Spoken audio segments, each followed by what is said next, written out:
시청자 여러분 안녕하십니까? 뉴스플러스 시작하겠습니다.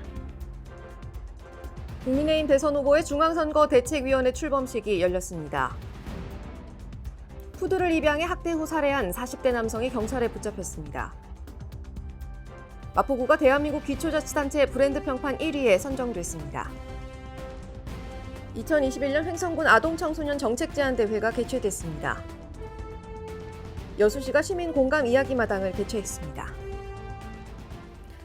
네, 국회 소식입니다. 국민의힘 대선 후보의 중앙선거 대책위원회 출범식이 열렸습니다. 이로써 윤석열, 김종인, 이준석 3인의 무대가 완성됐습니다. 지난 6일 국민의힘 윤석열 대선 후보의 중앙선거대책위원회 출범식이 서울 올림픽 경기장 K스포돔에서 열렸습니다. 윤석열 대선 후보가 선출된 지 약 한 달 만에 윤석열, 김종인, 이준석의 3위일체로 국민의힘 대선 선거대책위원회가 공식 출범하게 됐는데요. 총괄 선대위원장직을 수락한 김종인 전 비상대책위원장과의 조율 실패와 이준석 대표의 파업으로 혼란을 겪었지만 돌고 돌아 3인의 그룹 무대가 완성됐습니다. 국민의힘은 출범식에서 정권 교체를 위해 모두의 단합을 강조하며 정권의 교체를 이루겠다고 다짐했으며 문재인 정권의 방역과 부동산 정책 실패를 지적하고 거세게 비난했습니다. 코로나 중환자가 병실이 없어 온 가족이 고통받고 있습니다. 집 없는 국민은 급등한 전세 보증금과 월세 때문에 고통받고 또 집 있는 국민은 과중한 세금 때문에 고통받고 있습니다. 100가지 중에 99가지가 달라도 정권 교체의 뜻 하나만 같다면 모두 힘을 합쳐야 합니다. 국민의힘 선거대책위원회가 출범했지만 선대위 구성 단계에서부터 이어져 온 갈등의 불씨는 여전히 남아 있습니다. 김종인 총괄 선대위원장과 김병준 상임 선대위원장의 갈등이 있었다는 점인데요. 지난 3일 김 총괄 선대위원장과 윤 후보 사이에 있었던 울산 타협전까지만 해도 김병준 상임 선대위원장의 배제를 조건으로 선대위 참여 여부를 검토하겠다고 전해지고 있는 가운데 선대위 출범식에서도 두 인사의 신경전은 이어졌습니다.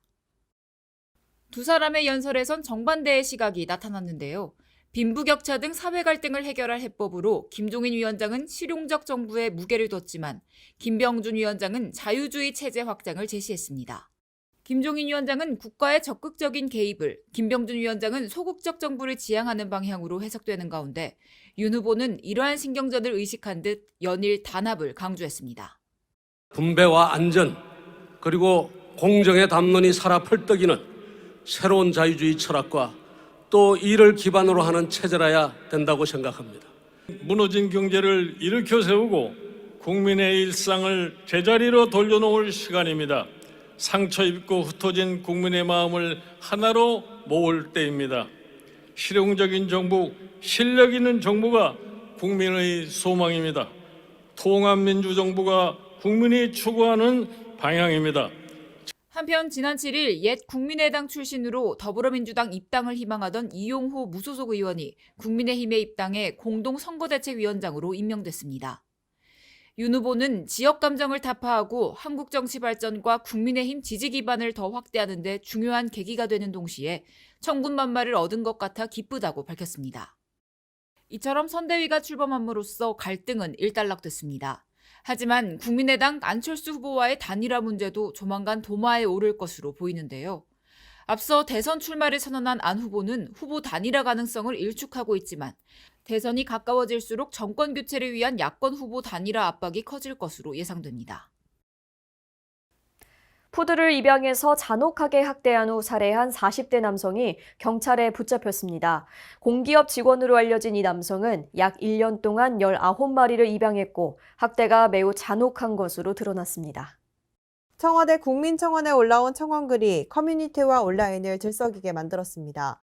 해당 청원글은 푸들만 19마리를 입양 후 잔혹한 방법으로 죽이고 매립한 남성의 강력한 처벌과 신상 공개를 요구하는 글이 올라왔습니다. 이 남성은 자신이 거주하는 아파트 화단에 학대해 죽인 강아지들의 사체를 묻고 범행을 숨긴 채 새로운 푸들을 입양해 오며 지속적으로 범행을 저질렀습니다. 이 사건은 입양을 보낸 원래 강아지 주인 중 한 명이 해당 남성과 연락이 되지 않자 SNS에 글을 올렸고 또 다른 피해자들과 연락을 취하며 드러나게 됐습니다.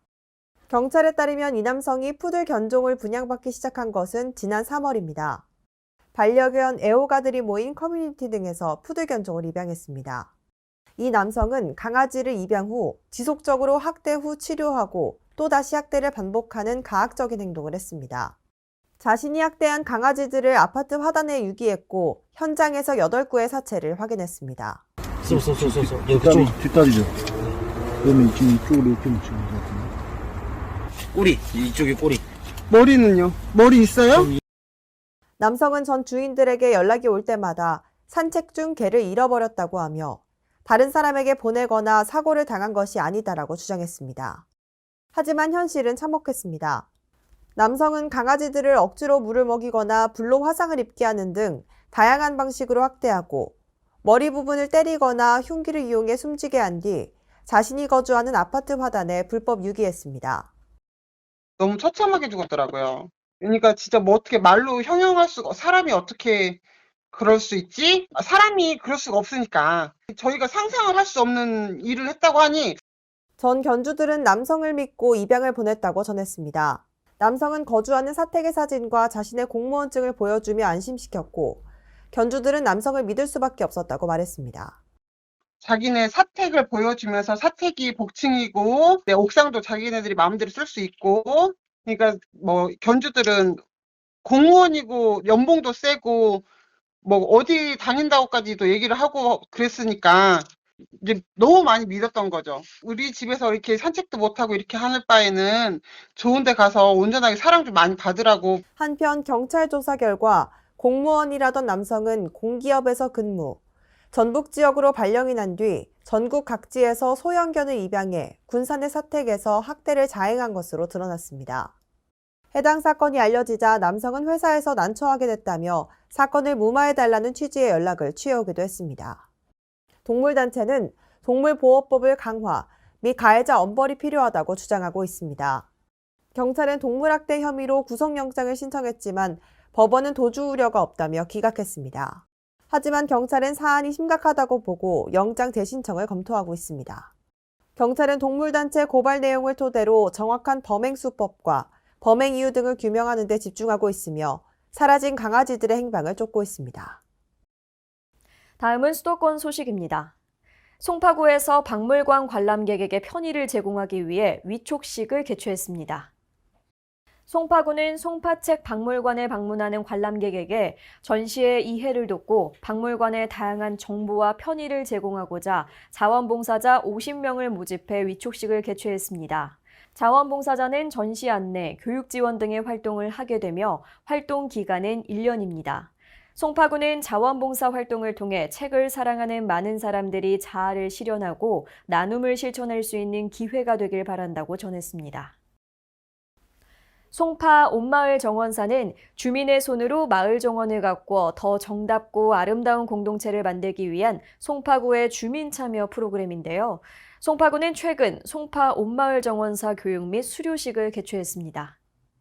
송파구는 주민 스스로 마을에 대한 관심을 갖고 마을 활동의 선도적 역할을 수행해 나가는 송파 온마을 정원사 교육 및 수료식을 진행했습니다.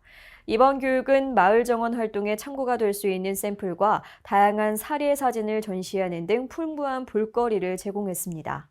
송파구는 송파 온마을 정원사들이 살기 좋은 송파를 만들어가기 위한 마을 리더로 성장하길 바란다고 전했습니다. 마포구가 서울시 교육청과 함께 마포구 거주자 혹은 마포구 내 학교 학생을 대상으로 정시 전형 온라인 상담을 진행합니다. 1대1로 40분씩 진행되는 이번 상담은 마포 진로직업체험지원센터에서 선착순으로 신청받고 있습니다. 오는 21일 대학 입학원서 지원을 앞둔 수험생을 위해 2022학년도 대입 정시 전형 온라인 1대1 특별 진학 상담을 진행합니다. 마포구와 서울시 교육청이 함께 진행하는 이번 진학 상담회는 합격 가능 대학 및 학과 상담과 원서 작성 등을 상담합니다. 상담은 비대면 화상 프로그램을 활용해 진행되고 한 명당 40분 동안 진행됩니다. 신청 자격은 마포구 거주자 및 자녀, 마포구 내 학교 재학생 및 졸업생 등입니다. 선착순 75명을 대상으로 진행하며 신청 기간은 12월 16일까지입니다. 마포 진로직업체험지원센터 누리집을 통해 온라인 신청서를 제출하면 됩니다. 소통과 혁신으로 더 크고 행복한 마포구가 대한민국 기초자치단체 브랜드 평판 1위에 선정됐습니다. 이는 전국 226개 기초자치단체 중 가장 높은 점수로 1위를 차지해 더 의미가 있었는데요. 마포구는 앞으로도 마포의 지역 브랜드 가치를 높이기 위해 최선을 다하겠다고 포부를 밝혔습니다. 마포구는 한국기업평판연구소가 실시한 대한민국 기초자치단체 브랜드 평판 1위에 선정됐습니다. 지난 10월 26일부터 11월 26일까지 226개 기초자치단체 브랜드 빅데이터 3억 3,823만 3,312개를 분석한 결과로 전국 기초자치단체 226개 중 가장 높았습니다. 브랜드 평판 지수는 소비자들의 온라인 습관이 브랜드 소비에 영향을 미친다는 점을 찾아내 빅데이터 분석을 통해 만들어진 지표로 참여 지수, 미디어 지수, 소통 지수, 커뮤니티 지수로 측정됐습니다. 마포구는 앞으로도 구민과의 소통을 최우선으로 지역의 브랜드 가치를 높이기 위해 최선을 다할 예정입니다. 이어서 광역시 소식입니다. 허태정 대전시장이 지역의 미래를 이끌어갈 청년 창업가들을 만나 그들의 꿈과 도전을 응원하는 소통의 시간을 가졌습니다. 허태정 대전시장이 충남대학교 인재개발원에서 지역 청년 창업가와 창업에 관심 있는 대학 재학생들을 만났습니다. 이번 현장 소통은 지역 청년 창업가들이 겪는 애로사항을 청취하고 다양한 현장 의견을 수렴해 시의 청년 창업 지원 정책에 반영하기 위해 마련됐습니다. 간담회에는 대전 팁스타운과 스타트업 파크에 입주한 청년기업 대표 11명이 참여했으며 지역 창업 여건과 청년 창업 활성화 방안에 대해 자유로운 분위기 속에서 서로의 의견을 공유했습니다. 또한 이 자리에서 허 시장은 지역 청년들이 창업의 꿈을 이루고 도전할 수 있도록 청년 창업과 취업, 주거 등 다양한 청년 정책을 꼼꼼히 살피겠다고 말했습니다. 대전시가 11월부터 진행한 1차, 2차 지급에서 누락된 업체를 대상으로 3차 확인 지급 신청을 진행합니다. 대전시가 소상공인 일상회복자금 3차 확인 지급을 위해 12월 한 달간 온라인과 방문 접수 창구를 운영합니다. 3차 확인 지급은 1차 신속 지급에서 누락된 집합금지 업체와 2차 간편 지급 대상에서 누락된 영업 제한 업체 중 행정명령 이행 사업체가 해당되며 매출 감소가 확인된 일반 업종도 신청할 수 있습니다. 집합금지 제한을 받은 사업체는 업체당 200만 원, 영업시간 제한을 이행한 사업체는 업체당 100만 원, 매출이 감소한 일반 업종 소상공인은 50만 원의 일상회복자금을 지급받을 수 있습니다. 한편 이번 3차 확인 지급은 증빙서류 제출 등의 확인을 거쳐 지급되며 신청 방법은 온라인 또는 대전 일자리경제진흥원 방문 신청도 가능합니다. 국제 스포츠 도시로 자리매김하고 있는 광주시가 2025 세계 양궁 선수권 대회 유치에 성공했습니다. 지난 5일 세계양궁연맹 운영위원회 투표 결과 경쟁 도시였던 스페인 수도 마드리드를 제치고 10대 1의 압도적인 표차로 광주시가 2025 세계양궁 선수권 대회 개최지로 최종 결정됐습니다. 광주시는 두 차례의 국제 스포츠 대회를 성공적으로 개최했고 원활한 대회 유치 준비 상황, 양궁 인프라 보유, 올림픽 금메달리스트 6명을 배출한 도시라는 점에서 높은 평가를 받았습니다. 우리 시는 지난 3월 대회 유치 공식 선언 이후 대한양궁협회 등과 긴밀한 협조 체계를 구축하였으며 WA 실사단의 양궁 국제경기시설의 완벽한 준비 상황과 시민들의 뜨거운 유치 음원을 잘 전달할 수 있도록 실사 준비에 최선을 다하였습니다. 아울러 세계양궁연맹 운영위원회는 당초 중국 상하이에서 약 45개국이 참가한 가운데 열릴 예정이었던 2022 현대양궁 월드컵 대회와 2025 세계양궁연맹 총회도 광주에서 개최하기로 확정했습니다. AI 핵심 인재 양성의 요람인 광주 인공지능사관학교가 2기 교육생 157명을 성공적으로 배출했습니다. 광주의 인공지능 사관학교 2기 교육은 코로나19 확산으로 인해 비대면 온라인 방식으로 이뤄졌으며 하루 8시간의 AI 이론 과정, 해커톤 대회, 기업 협력 및 자율 프로젝트 실무 과정 등의 교육이 7개월간 진행됐습니다. 교육생들은 전국 AI 공모전 등에서 수차례 우승하는 성과를 거뒀으며 광주 AI 창업 캠프 1호점에 입주해 창업을 준비하는 등 광주 인공지능 사관학교의 우수성을 입증하고 있습니다. 저는 이곳에서 무엇이든 해보고 싶다는 마음만 있으면 할 수 있다라는 자신감을 얻었습니다. 여기서의 경험을 발판 삼아서 힘을 얻어 더 좋은 개발자로 성장하겠습니다. 광주시는 교육생들의 역량을 마음껏 펼칠 수 있도록 취창업 연계, AI 기업 취업 박람회 등의 다양한 방식으로 지원을 이어나갈 방침입니다. 다음은 강원도 소식입니다. 봉평 생활체육공원이 공사를 마치고 준공식을 개최했는데요. 주민들이 체육활동과 여가를 마음껏 즐길 수 있을 것으로 보입니다. 평창군 봉평면에 주민들의 체육활동을 위한 공간인 봉평 생활체육공원이 문을 열었습니다. 평창군은 지난 2018년부터 봉평면에 생활체육공원을 지을 계획을 세웠고 작년 4월부터 공사에 들어갔습니다. 공사 기간은 1년 반이 걸렸으며 총 4년여간의 긴 준비 끝에 드디어 시민들을 맞이할 준비를 마쳤습니다. 봉평 생활체육공원은 지역 내 상대적으로 생활체육시설이 부족해 각종 생활체육과 운동을 이어가기 열악한 상황을 개선하고자 조성됐습니다. 지난 2018년부터 총 사업비 99억 5천만 원을 들인 이번 생활체육공원 조성 사업을 통해 2만 8천 제곱미터 규모의 공원이 탄생했습니다. 생활체육공원 내에는 실내 축구장, 족구장, 풋살장 등의 시설도 마련돼 각종 스포츠 활동을 즐길 수 있습니다. 봉평 생활체육공원은 2만 8천 평방미터 부지의 축구장과 족구장, 풋살장 각 1면과 걷기 트랙 등을 조성하여 이용하시는 주민분들을 위해 편의성과 안정성을 고려하여 조성했습니다. 내년도에는 봉평 다목적 체육관도 준공될 예정입니다. 그동안 우리 지역은 각종 행사나 체육대회를 치를 변변한 운동장이 없어서 매우 불편했는데 이번에 봉평 면민의 수건 사업인 체육공원이 준공되어서 매우 기쁩니다. 봉평 생활체육공원 현장에서 열린 이번 준공식은 한왕기 평창군수를 비롯한 지역기관 단체장과 마을 주민 100여 명이 참석한 가운데 진행됐습니다.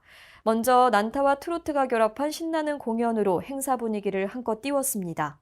이후 공원 조성 사업에 대한 경과 보고도 이어졌으며 공사 현장을 책임진 현장 소장에게 감사패를 전달했습니다. 봉평 주민으로서 이런 시설, 참 훌륭한 시설이 생겼다는 것이 참 영광스럽고 앞으로 제가 언제든지 이용할 수 있도록 열심히 주민 마을 사람들을 설득해서 국민체육건강진단에 이바지를 한번 내가 해보겠습니다. 여러 사람들의 바람과 노고가 모여 만들어진 봉평 생활체육공원은 생활 밀착형 체육시설로 무엇보다 주민들의 건강을 증진시키고 삶의 질 향상에 도움이 될 것으로 기대하고 있습니다. 특히 체육복지에 대한 수요를 만족시키고 생활체육 활성화에도 기여할 것으로 보입니다. 앞으로도 평창군은 매년 열리는 평창효성문화제와 봉평 생활체육공원을 연계해 다양한 공간 활용을 하여 축제의 경쟁력을 강화시킬 계획입니다. 이외에도 다양한 스포츠 마케팅을 추진해 지역의 문화체육 인프라로 자리매김할 예정입니다. 주민들이 행복한 여가 생활을 지원하기 위해 조성된 만큼 지역 주민들이 모두가 즐거운 마음으로 이용하셨으면 좋겠고요. 더 나아가 넓게 조성된 생활체육공원이 효성문화제 각종 행사와 대회 유치 시에 활용되어 지역 경제 활성화에 도움이 되었으면 좋겠습니다. 평창군은 봉평 생활체육공원을 통해 코로나로 외부 활동에 어려움이 많았던 지역 주민들이 다양한 체육 활동을 통해 심신의 피로를 풀고 행복한 여가 시간을 보낼 수 있는 계기가 되길 바란다고 전했습니다. 한편 봉평 생활체육공원 준공에 그치지 않고 공원 내 근린생활용 소규모 체육관 건립도 추진하고 있습니다. 이를 통해 지역 주민들의 생활체육을 더욱 활성화하고 건강을 증진시키기 위해 아낌없는 지원을 할 계획입니다. 요즘은 생활체육이 행복의 조건이라고 합니다. 생활 속에서 체육 활동을 할 수 있는 권리 또한 우리 면민이 마땅히 누려야 할 복지라고 생각하며 현재 시공 중인 실내 체육관이 완공되면 각종 전국 대회, 전지훈련 등 여러 체육 행사를 유치해 지역 경기 활성화에 도움이 될 것이라고 봅니다. 본평생활체육공원이 지역 주민의 하악과 건강 증진 및 생활체육 저변 확대에 많은 도움이 되길 바랍니다. 평창군 자원봉사센터는 8개 읍면 봉사단체장 연합활동으로 용평면 금송회관에서 도시락을 만들어 나눔 봉사를 실천했습니다. 이번 행사는 코로나19로 인해 봉사활동이 위축되고 침체되어 있는 봉사활동을 활성화하며 지역별 자연봉사단체장 간 네트워크를 구축하기 위해 개최됐습니다. 이날 읍면별 자원봉사단체장 및 센터 운영위원 40여 명이 참석해 만두, 떡, 지짐 등 도시락을 만들어 어려운 이웃에게 전달했습니다. 아동과 청소년들이 스스로 문제를 발견하고 해결하는 정책을 발굴하는 기회, 2021년 횡성군 아동청소년 정책제안대회가 개최됐습니다. 11월 30일 횡성문화원에서 열린 이번 대회는 아동 친화도시 횡성에 대한 관심을 제고하는 한편 제안된 아이디어를 군정에 반영함으로써 아동 친화도시 활성화를 도모하기 위해 마련됐습니다. 최종 본선에 진출한 7팀은 각각 개성 넘치는 발표와 참신한 정책으로 심사위원 및 관람객에게 호평을 받았으며 대상은 횡성초 4학년으로 구성된 찹쌀떡팀의 아동이 안전한 횡성 정책 제안이 차지했습니다. 군은 관련 부서와 협의하여 수상 정책들의 반영을 검토하는 한편 앞으로도 아동 청소년들의 의견을 적극 수렴해 나간다는 계획입니다. 횡성군은 지역 주민들의 외로움과 사회적 고립 등의 문제를 해결하기 위해 지난해부터 지역복지 활동가인 외로움 공간단 베프를 양성해 왔는데요. 올 한 해 마을 곳곳에서 다양한 활동을 펼쳤습니다. 가볍게 몸을 움직이며 함께 건강 체조를 하고 예쁜 꽃과 나비가 그려진 도안에 플레이콘 붙이기에 온 신경을 집중합니다. 갑천면 외로움 공감단 베프가 마련한 외로움 공감 프로그램입니다. 갑천면 베프는 지난 6월부터 본격 활동에 들어갔는데요. 매일 1위를 대상 지역으로 선정하고 직접 방문 상담을 펼치는 한편 떡 나누기 특화 사업 등 다양한 활동을 펼쳐왔습니다. 저희가 이제 어른들이 건강하고 행복한 삶을 위해서 오늘도 즐겁게라는 그런 목표 아래에 프로그램 신체 활동, 인지 활동, 체험 활동 이런 걸 하고 있습니다. 그래서 오늘은 플레이콘으로 그림 완성하기라는 그런 미술 활동을 하려고 합니다. 그래서 어르신들이 이렇게 활동하는 날을 굉장히 기다리고 또 우리 보면은 굉장히 반갑게 맞이해 주시고 그러셔서 너무나도 행복한 그런 생활을 하고 있습니다. 횡성군은 이렇게 갑천면은 물론 9개 읍면에서 97명의 베프 지역복지 활동가를 양성해 왔는데요. 이들은 각 지역마다 소단위 전수조사를 통해 외로움 위험군을 발굴하고 위험 정도에 따라 맞춤형 복지 서비스를 제공하는 한편 자조 모임을 통해 외로움을 해소할 수 있는 다양한 프로그램을 자체 개발해 운영해 왔습니다. 특히 최근은 그간 펼쳐온 베프 활동이 좋은 성과로 이어지기도 했는데요. 외로움 공감단 베프가 한국보건복지인력개발원에서 주최하고 한국지역사회복지학회가 후원하는 2021년 공공복지정책 및 지역복지 우수사례 공모전 지역복지 분야에서 우수상을 수상했습니다. 공모전은 복지 사각지대 및 코로나19 장기화에 따른 적극적 사례 발굴 및 공유를 통한 지역복지 서비스 수준을 제고하고 국민의 삶의 질 향상을 목적으로 실시됐으며 군은 코로나 시대 주민주도 외로움 극복, 외로움 공감단 베프를 주제로 공모했습니다. 횡성군 복지정책과 외로움정책팀은 한국지역사회복지학회가 후원하고 한국보건복지인력개발원에서 주최하는 2021년 공공복지정책 및 지역복지 우수사례 공모전 지역복지 분야에서 우수상을 수상하게 되었습니다. 앞으로 횡성군 외로움정책은 국민 누구도 소외되지 않고 외롭지 않도록 횡성만이 특별한 돌봄 공동체를 만들어 갈 것입니다. 그리고 외로움공감단 베프 지역복지 활동가와 함께 주민 스스로 지역의 문제를 찾고 해결하는 주민주도 지역활동이 자리 잡을 수 있도록 적극 지원할 계획입니다. 다음은 충청도 소식입니다. 충청북도를 포함한 충청권 4개 시도가 충청권 광역생활경제권인 메가시티 구축을 위한 전략수립 연구용역 최종 보고회를 열었습니다.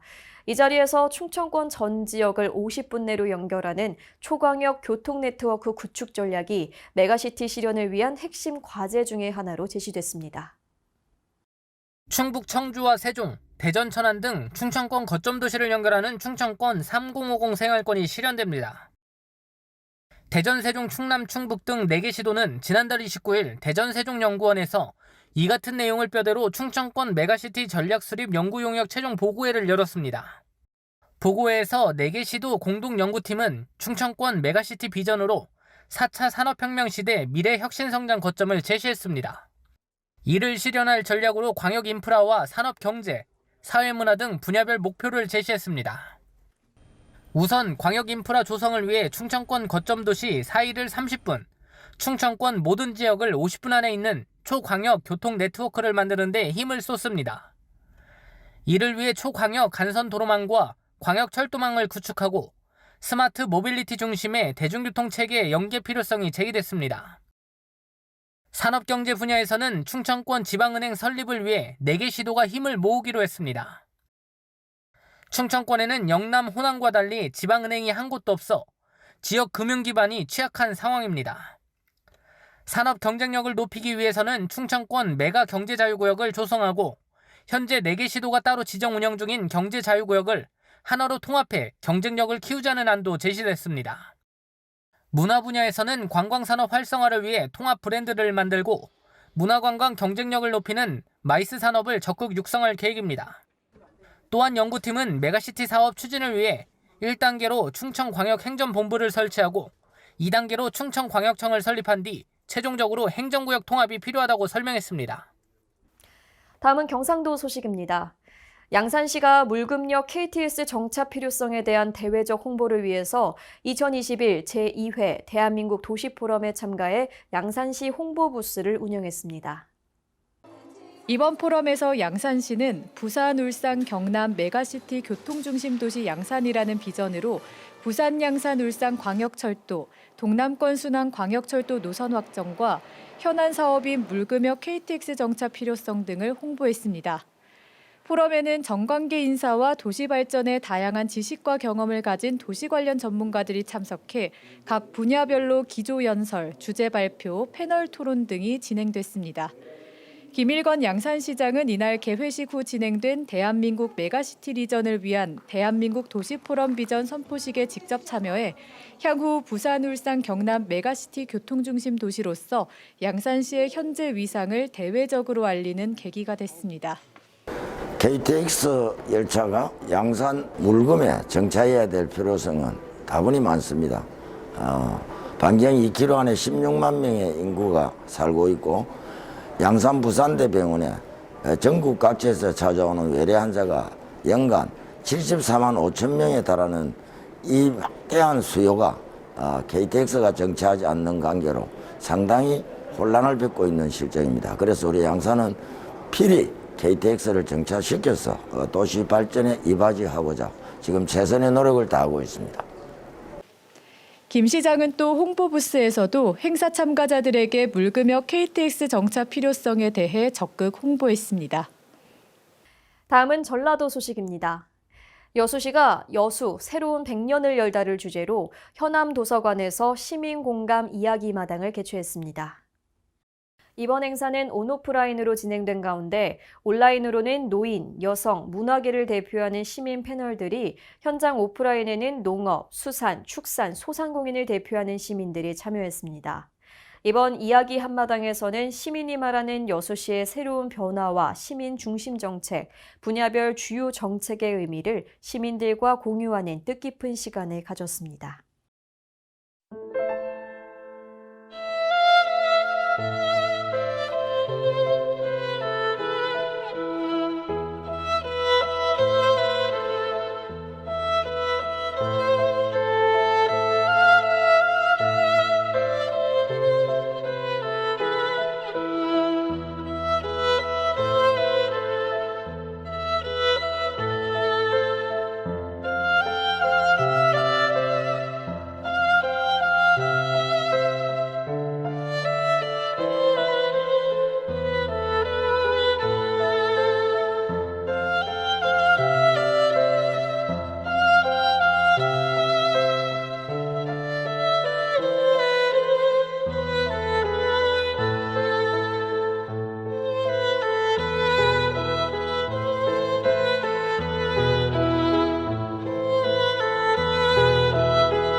당분간 강한 바람의 영향으로 미세먼지 농도는 낮겠습니다. 대신 기온은 떨어져 따뜻한 옷차림에 신경 쓰셔야겠습니다. 이상 뉴스플러스 마치겠습니다. 시청해주신 여러분 고맙습니다.